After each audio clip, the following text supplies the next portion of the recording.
Magandang umaga po sa lahat at mapayapang araw sa inyo.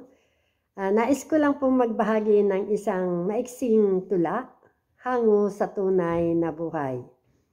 May pamagat na simpleng pangarap. Sa probinsya ako ay nakatira. 6 na taong gulang nang ako ay maulila.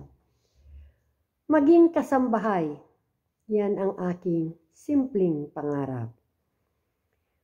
Upang ako ay makabili ng munting radyo, upang aking marinig mga musikang gustong-gusto ko. Biskwit sa lata na may iba't ibang hugis at lasa. Ang lahat ng yan ay aking nakikita sa mga kasambahay na umuuwi sa probinsya. Kaya't inisip ko, balang araw magiging kasambahay din ako. Makalipas ang 10 taon, 16 na taong gulang ako ay nagkaasawa. Biniyayaan ako ng 2 anak na maganda. Lumipas ang 20 taon, kinailangan kong lumayo sa kanila upang magtrabaho sa ibang bansa. At dito'y sinimulan kong tuparin ang aking pangarap na maging kasambahay. At ngayon ay ako ay 63 taong gulang na. Kasambahay pa din dito sa Morocco.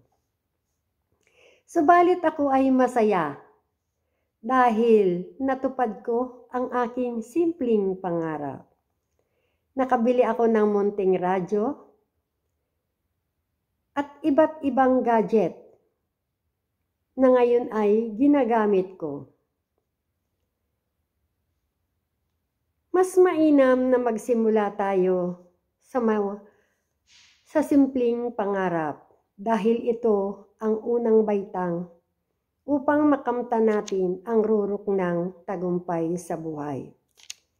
Hindi ko man nakamit ang kayamanan sa salapi at karangyaan, subalit nakamtan ko naman ang lalim ng karanasan, ang yaman ng karanasan. At dito, ako ay nagpapasalamat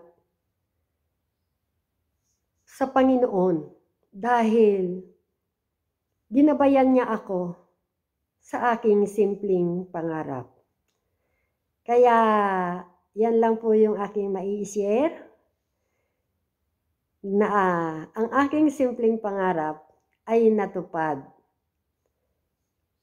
Sana po, binahagi ko po ang tulang ito, ang aking karanasan, dahil nais kong maging inspirasyon sa mga kabataan o sa lahat ng taong nangangarap.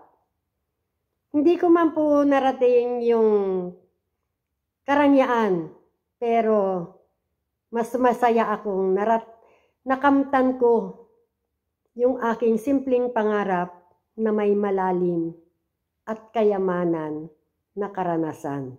Kaya maraming salamat po sa nakinig ng aking maiksing tula. Sana po ay naging may